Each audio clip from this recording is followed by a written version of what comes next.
भगवान श्री कृष्ण द्वैपायन व्यास देव जी पधारे और युधिष्ठिर जी को कहा कि भगवान श्री कृष्ण की प्रेरणा से मैं आया हूं।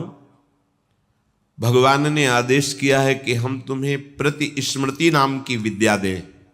यह ऐसा मंत्र है, अगर इसका अनुष्ठान करोगे तो तुम जिस देवता को जहां जिस लोक को चाहोगे बैठे बैठे देख लोगे। तुम्हारे अंदर दिव्य दृष्टि आ जाएगी और मन की गति के समान तुम वहां पहुंच जाओगे जहां संकल्प करोगे। और ये विद्या तुम अर्जुन को दीजिए। अर्जुन दिव्यास्त्र प्राप्त करे जिससे इस पृथ्वी में जो असुर स्वभाव के जन हैं उनका उद्धार हो सके। भगवान व्यास देव जी के द्वारा दी हुई प्रतिस्मृति विद्या जब अर्जुन को प्रदान करी, अर्जुन समस्त ब्रह्म ऋषियों की वंदना करके देवराज इंद्र की प्रसन्नता से ही दिव्यास्त्र प्राप्त होंगे ऐसी भावना से इंद्रकील पर्वत पर पहुंचे। वहां एक वृद्ध ब्रह्म ऋषि रूप में देवराज इंद्र ही बैठे थे। उनका तिष्ठ तिष्ठ, रुक जाओ, आगे मत जाओ, आगे अस्त्र शस्त्र ले जाने लायक देश नहीं है, यहां सब दिव्य सिद्धों का देश है। तुम अपना ये धनुष फेंक दो, ये तूणीर फेंक दो और सावधान होकर आगे जाओ। उन्होंने कहा नहीं, ये गांडीव धनुष परम पूजनी परम पावन है, मैं इसे तो नहीं फेंक सकता हूं। अगर इसे तुम फेंक दोगे तो जिस लोक का सुख चाहोगे वो सुख हम प्रदान करेंगे। नहीं, मुझे कोई लोक का सुख नहीं चाहिए, मैं जिस हेतु से जा रहा हूं उसमें इस अस्त्र की आवश्यकता है।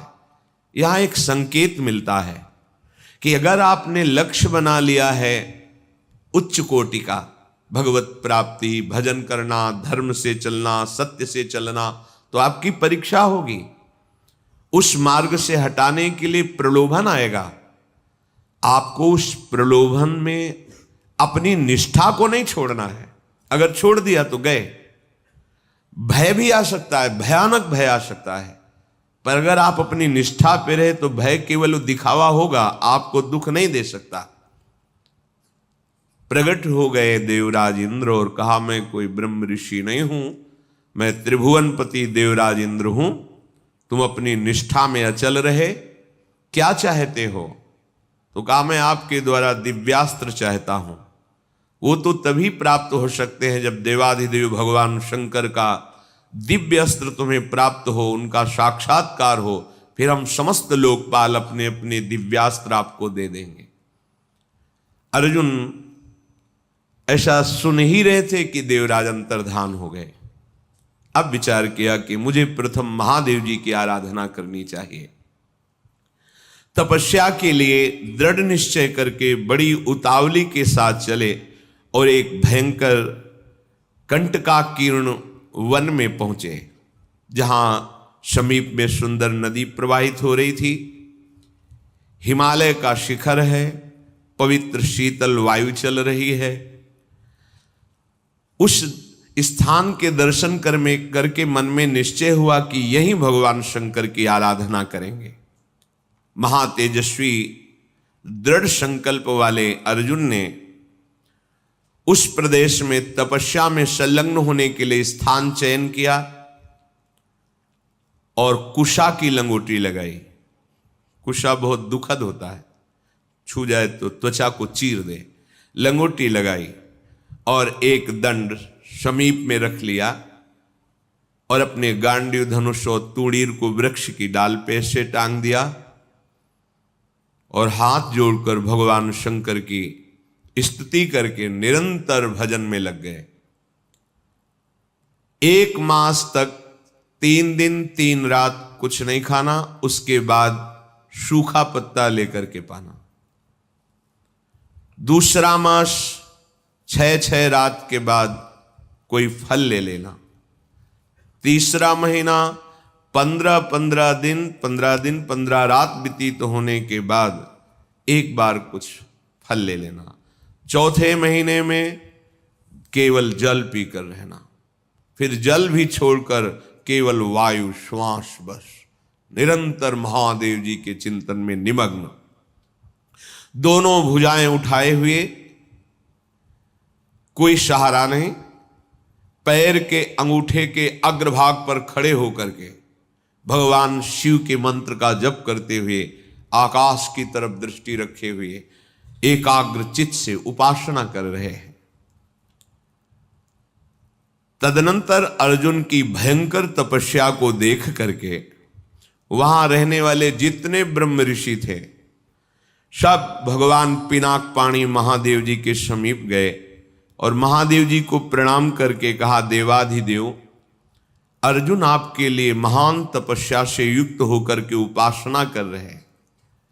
हिमालय के पृष्ठभाग में स्थित होकर ऐसी उग्र तपस्या कर रहे हैं कि यदि आपने उनको सांत्वना न दी जो वो चाहते हैं तो दिशाओं में आग पैदा हो जाएगी उनके तप से।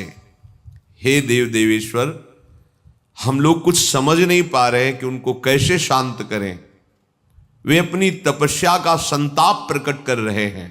हम महर्षि जन चिंतित हैं कि यदि वो ऐसी तपस्या में रहे तो आग पैदा हो जाएगी। जैसे ध्रुव जी ने अपनी प्राणवायु बंद कर ली तो त्रिभुवन की प्राणवायु बंद हो गई, तत्काल भगवान को आना पड़ा। पवित्र चित्त वाले इन महर्षियों की जो सदा सबको सुख देने में तत्पर रहते हैं, उनकी बात सुनकर भगवान देवाधिदेव महादेव ने कहा, महर्षियों, मुझे पता है, तुम विषाद मत करो। अर्जुन की तपस्या किसी को कष्ट देने के लिए नहीं है। अर्जुन के मन में जो संकल्प है वो मैं जान रहा हूं। वो किसी लोकांतर के भोग की इच्छा से तपस्या नहीं कर रहे हैं। उन्हें जो पाना है वो मैं प्रदान करूंगा। तुम सब शांत चित्त होकर अपने अपने भजन में लगो जाकर। भगवान शंकर का ये वचन सुनकर जितने ब्रह्मर्षि आए हुए थे सब प्रणाम करके अपनी अपनी कुटिया को गए। उन महात्माओं के चले जाने के बाद सर्व पापहारी पिनाक पाणी देवाधिदेव भगवान शंकर किरात वेश धारण किया। दिव्य कांति धनुष बाण धारण किए हुए, मृग चर्म धारण किए हुए, और भगवती उमा भी उसी भेष में साथ में, और साथ में उमा के साथ बहुत सी देवियां और महादेव जी के साथ उनके गण, पर सब किरात वेश में।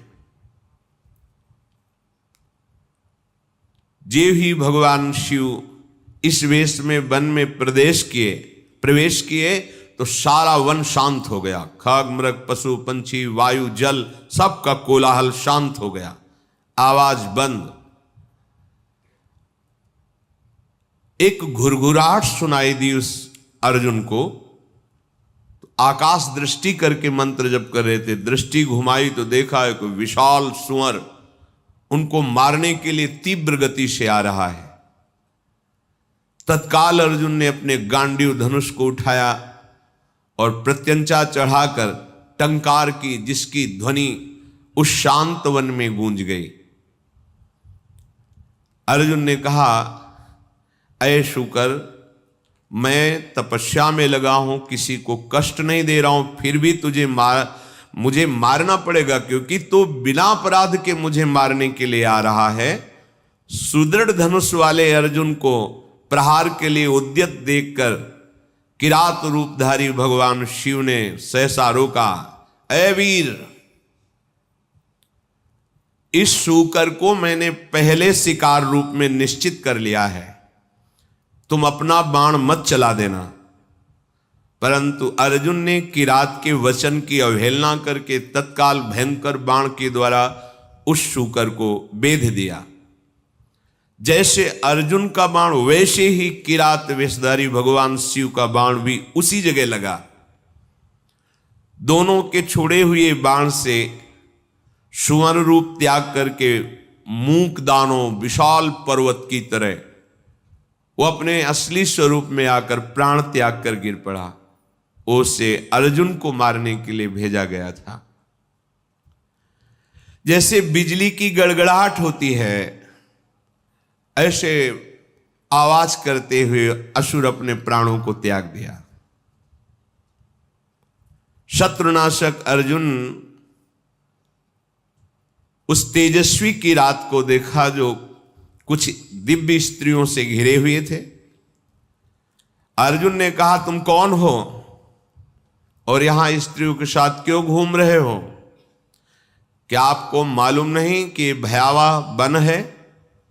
और क्या तुम्हें वन के सिद्धांत का भी ज्ञान नहीं है? जब मैंने लक्ष्य संधान कर दिया तो तुमने बाण क्यों मारा?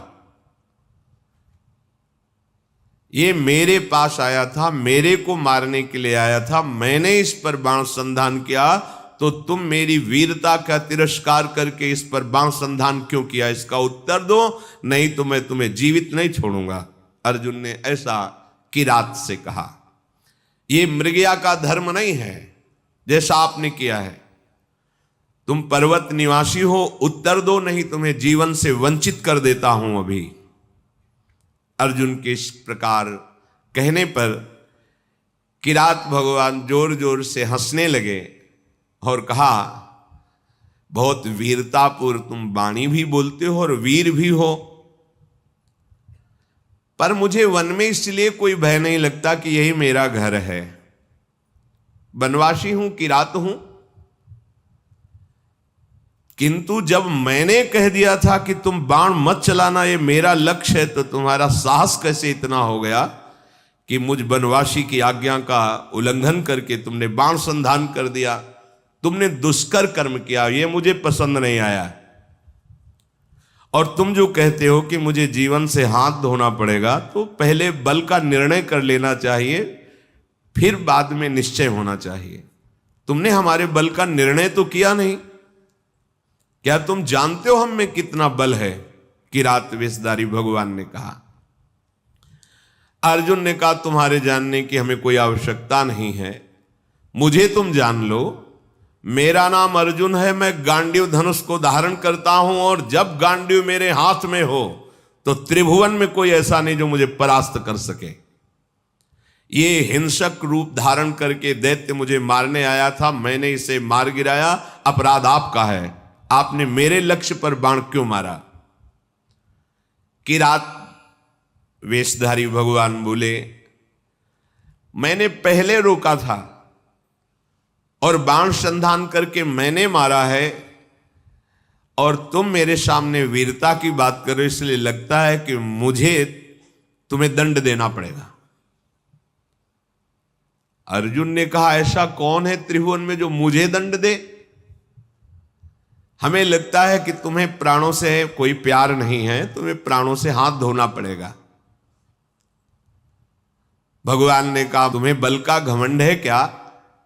तुम दूसरों को निर्बल समझते हो क्या? हमें लगता है तुम्हें शक्ति का और बल का गर्व है। तो धैर्यपूर्वक हमारे सामने तुम अपना बल प्रदर्शन करो, मैं खड़ा हूं। पर जब मैं बाण छोड़ूंगा तो तुम खड़े नहीं रहोगे। किरात की ये बात सुनकर अर्जुन को बड़ा क्रोध है कि एक वनवासी किरात हमको ललकार रहा है। तत्काल भगवान शिव का ध्यान करके बाणों का संधान प्रारंभ किया। जितने भी बाण जा रहे हैं उस कोई घाव नहीं पैदा करे, सब लीन होते जा रहे हैं। और बार बार किरात कह रहे, और संधान कर। अर्जुन को समझ में नहीं आ रहा कि आज तक तो ऐसा नहीं हुआ। बाण गया, अक्षय तूणीर है, बाण गया, लक्ष्य वेदा तूणीर पे आ गया है। ये तो लीलता जा रहा है। बाण जहां जा वो अंतर्ध्यान उन्हीं के शरीर में होता जा रहा है। अर्जुन ने बाणों की वर्षा, झड़ी लगा दी। भगवान जो किरात वेश में कोई चेष्टा नहीं कर रहे, जहां बाण जाता है वहीं समा जाता है, अंतर्धान हो जाता है। 48 मिनट तक बाणों की झड़ी लगाते रहे, कोई खरोच भी नहीं और एक भी बाण वापस नहीं हुआ।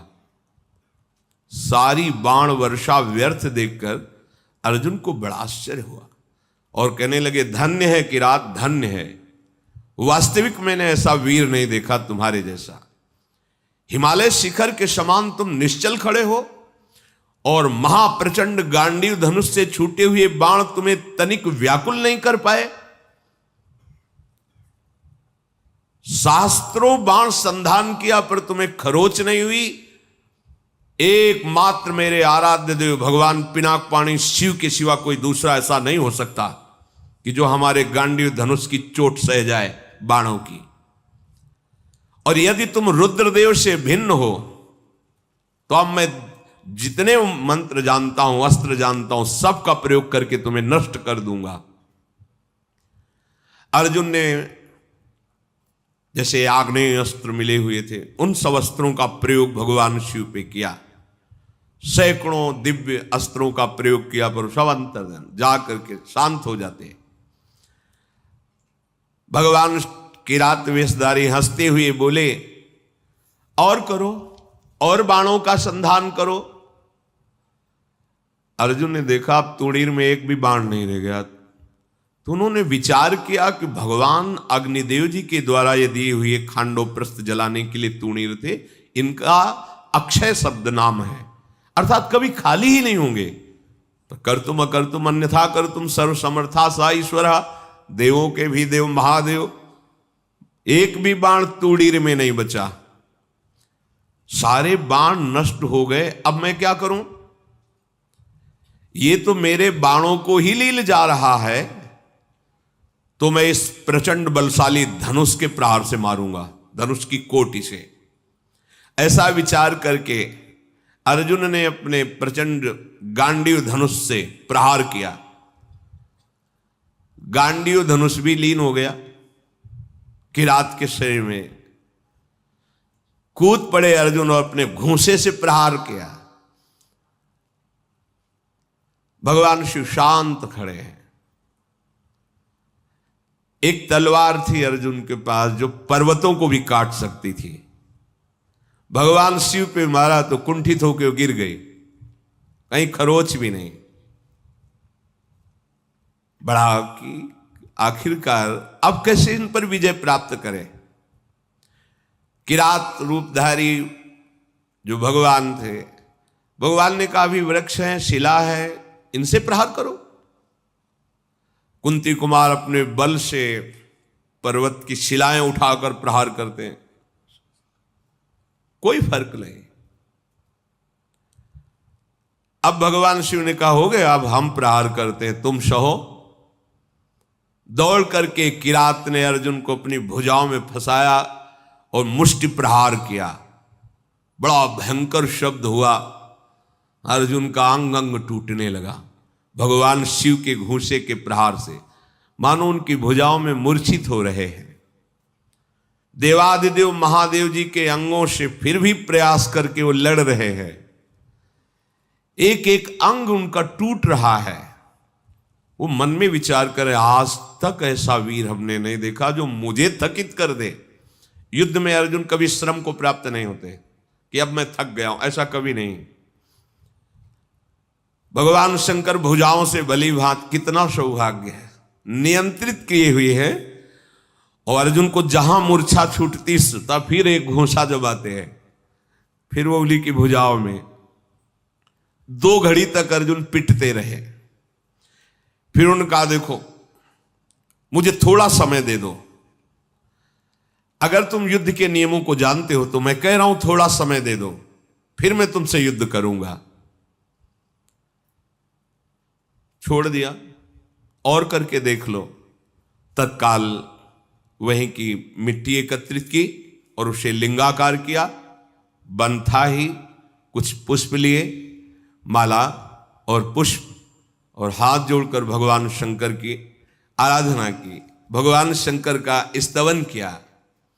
पशूनां पतिं पापनाशं परेशं गजेन्द्रस्य कृतिं वशानं वरेण्यं जटाजूट मध्ये स्फुरद्गांगवारिं महादेवमेकं स्मरामि स्मरारिं महेशं सुरेशं सुरारार्तिनाशं विभुं विश्वनाथं विभूत्यंगभूषं विरूपाक्षमिन्द्वर्को वह्निर्ति नेत्रम् सदानन्दमीडे प्रभुं पंचवक्तं गिरीशं गणेशं गले नीलवर्णं गवेन्द्राधिरूढं गणातीतरूपं भवं भास्वरं भस्मनाभूषितांगं भवानी कलत्रं भजे पंचवक्तं शिवाकांत शंभो शशांकार्धमौले महेशान शूलिन जटाजूटधारिन त्वमेको जगत व्यापको विश्वरूप प्रसीद प्रसीद प्रभो पूर्ण रूप। भगवान शिव का स्तवन करके जे ही माला शिवलिंग पे डारी तेही किरात पर वो माला पहुंची, मस्तक में किरात के। ओहो, ये देख करके अर्जुन आनंद से उल्लसित हो गए, साष्टांग चरणों में गिरे, बोले प्रभु यही मैं सोच रहा था कि ऐसा त्रिभुवन में कौन वीर है जिसकी भुजाओं में आकर मैं निकल ही नहीं पाया, जिनके प्रहार से मेरे अंग अंग शिथिल हो गए। किरात रूपधारी भगवान शिव के चरणों में अर्जुन पड़े हुए, भगवान शिव ने अपनी महान भुजाओं से उठाया। सर्व पापहारी भगवान भव अर्थात महादेव बहुत प्रसन्न हुए और गंभीर वाणी में कहा, अर्जुन कोई ऐसा है ही नहीं तुम्हारे जैसा वीर जो मेरी भुजाओं के प्रहार को सह सके। तुम्हारा पराक्रम, तुम्हारा शौर्य, तुम्हारा धैर्य अद्वितीय है। मैं बहुत प्रसन्न हुआ। मेरा स्पर्श सबको सहज में नहीं प्राप्त होता है, मेरा स्पर्श प्राप्त हो गया। अब तुम्हारा शरीर दिव्य है, अब तुम इसी शरीर से जिस लोक में चाहो जा सकते हो। तुम्हारा तेज कोई सह नहीं सकता है। आज से तुम्हारा पराक्रम अद्वितीय है। महाबाहो, मेरी ओर देखो और प्रसन्न हो। देखो मैं तुम्हें दिव्य दृष्टि देता हूं, तुम मेरे स्वरूप को देखो। भगवान शिव ने जब ऐसा कहा तो अर्जुन के सामने अब किरात रूप नहीं, देवाधिदेव महादेव जो किरात वेश में स्त्री स्वरूप में साक्षात त्रिभुवन सुंदरी अंबा और उनकी दासियां और भगवान शिव के गण। बार बार अर्जुन जी ने पूरे शिव परिकर को प्रणाम किया और कहा, तुम युद्ध में अपने शत्रुओं पर जो विजय चाहते हो तो आज के बाद कोई देवता भी तुम्हें परास्त नहीं कर सकता। मनुष्यों की तो बात जाने दो, मैं तुम्हारे हृदय की बात जानता हूं, तुम मुझसे क्या चाहते हो। लो, विश्व विनाशक पाशुपतास्त्र मैं तुम्हें प्रदान करता हूं।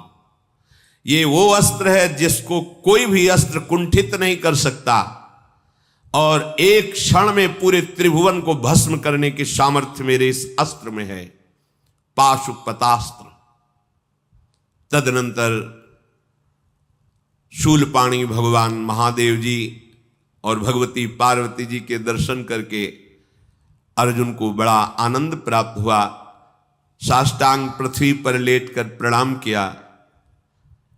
अर्जुन बोले, हे जटाजूटधारी सर्वदेवेश्वर देवाधिदेव महादेव, भगदेवता के नेत्रों का विनाश करने वाले नीलकंठ, आपके मस्तक पर जगत पावन करने वाली गंगा जी विराजमान हैं। प्रभु, समस्त कारणों के परम श्रेष्ठ कारण आप हैं। मैं बहुत लज्जित हो रहा हूं। अपने स्वामी से युद्ध किया, अपने आराध्य देव से युद्ध किया, आप पर बाण संधान किया, कटुवचन बोले, धनुष से प्रहार किया, और भी नाथ मेरे अपराध को क्षमा कीजिए। मैं बहुत अंदर लज्जा से युक्त हो गया हूं। मैं आपके ही दर्शन की इच्छा लेकर इस महान तप से युक्त हुआ था। हे देव देवेश्वर, संपूर्ण जगत आपकी वंदना करता है और मैंने आप पर प्रहार किया, फिर भी आप प्रसन्न हैं। नाथ, मुझे बहुत अंदर से लज्जा आ रही है। मैंने जो आपके सामने साहस दिखाया, ये मेरा अपराध है। प्रभु, अनजाने में मेरे से अपराध बन गया। हे शंकर, मैं आपकी शरण में हूं, मेरी धृष्टता को क्षमा कर दीजिए। महातेजस्वी भगवान वृषभध्वज ने अर्जुन का हाथ पकड़ा और हंसते हुए कहा, अपराध थोड़ी है, कोई मैं शिव रूप से तुम्हारे सामने थोड़ी था, मैं तो किरात रूप से था, तुम्हारा कोई अपराध नहीं, वीर का यही धर्म है। फिर भगवान शिव ने दोनों भुजाओं से खींचकर देवी हृदय से लगाया तो जितने अर्जुन की पीड़ा और घाव थे सब शांत हो गए। देवादिदेव महाजी बोले, अर्जुन, तुम भगवान श्री कृष्ण के शरणागत और प्रिय सखा हो, मैं तुमसे बहुत प्यार करता हूं। जो भगवान श्री हरि का भजन करते हैं, भगवान शंकर अहेतुकी कृपा उन पे अपने आप करते हैं। और जो भगवान शंकर की आराधना करते हैं, हरि अहेतुकी कृपा अपने आप करते हैं।